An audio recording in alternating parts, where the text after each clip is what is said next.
Баршаңызға қайырлы күн, құрметті достар, каналыма қош келдіңіздер.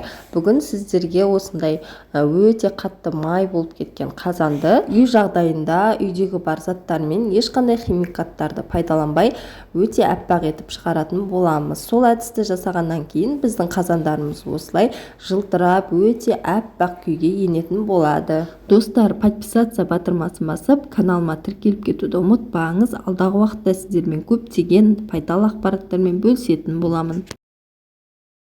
Бізге ең алдымен орташа көлемді сабын керек болады. Сабынды күштен өткізіп алдым. Егер сіздердің үйлеріңізде осындай қалып қойған сабындардың соңғы бөліктері болса, оларды да жинап өткізіп жіберсеңіздер болады.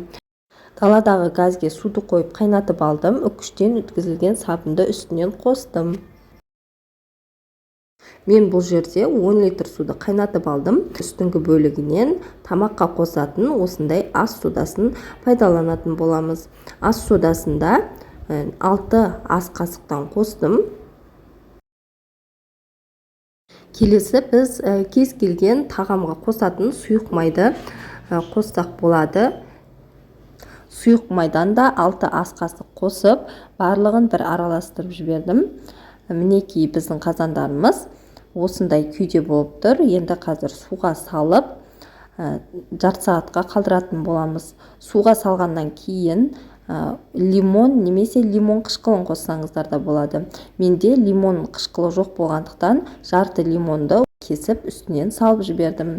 Енді бір араластырып жіберіп, жарты сағат 40 минут уақытқа қазанымызды оттың астын баяу қойып судың ішінде қалдыратын боламыз.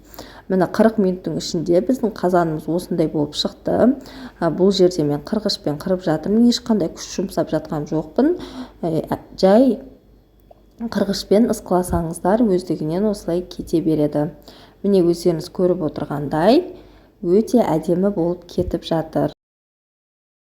Бұрындары өздеріңіз білетіндей қазан тазалайтын неше түрлі химикаттар, адам ағзасына өте зиянды химикаттар болмаған. Сондықтан бұрынғы адамдар осылай ыдыстарын тазартып отырған болған. Міне біздің қазандарымызды бір суға шайып алдық. Өздеріңіз көріп тұрғандай бір шеті суға салып алған жеріміз өте әдемі болып шықты. Енді келесі бетін тазалаймыз. Келесі бетінде жарты сағат уақытқа судың ішінде қалдырдым. Одан кейін қолымен осылай қырсақ кетіп қалып жатыр. Бұл жолы мен ешқандай қырғышты пайдаланбадым. Ыдыс жуатын губкамен жуып алып жатырмын. Қырғышты пайдаланбасақ та өте оңай кетіп жатыр. Қазанымыздың сыртындағы майлары толығымен кетті. Ең бастысы бұл жерде қазанымыз суып қалмай жатып, сүртіп шығу керек. Қазанның қақпағында дәл солай майлы жерасын суға салып 20 минутқа қалдырдым. Осы арада дәл жаңа қазанымыз секілді майлары еріп дайын тұрады. Бір рет қырып жіберіп, майларын кетіріп алатын боламыз. Достар, осы әдіспен тек қана қазандарды ғана емес, темір ыдыстардың барлығын жасауға, тазартып алуға болады. Қасықтарды немесе чайниктерді, мантабаркаларды тазалауда пайдалансақ болады. Достар, сіздер де осы әдіспен жасап көрсеңіздер, сіздерге өз нәтижесін береді. Мінекей біздің ыдыстарымыз тап-таза болып қалды.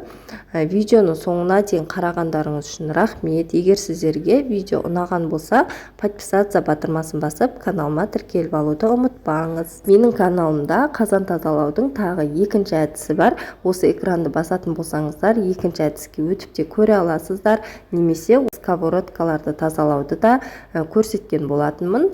Осы экранның үстін басып, қалаған видеоларыңызды ашып көре аласыздар.